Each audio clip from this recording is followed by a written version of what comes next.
কেমন আছেন সবাই? তো আপনাদের সাথে ছোট একটি ভিডিও শেয়ার করব।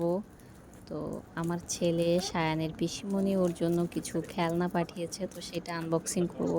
তো আপনাদের সাথে সেই ভিডিওটা একটু শেয়ার করছি। আর এই তো খুব সুন্দর, সুন্দর খেলনা। এটা একটা ড্রাগন। আর এই খেলনাটার নাম কি আমি জানি না। আর এখানে আছে একটা, এটা হচ্ছে গিটার। আর তো খেলনাগুলো আসলে অনেক সুন্দর হয়েছে।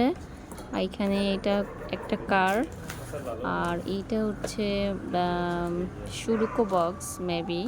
হ্যাঁ। আর এটা হচ্ছে একটা পিয়ানো। আর এখানে কিছু প্রাণী আছে, যেমন অনেক কিছুই, জিরাফ, তারপর বাঘ, এগুলা। আর এইটা একটা মাছ। তো খুব সুন্দর হয়েছে খেলনাগুলো।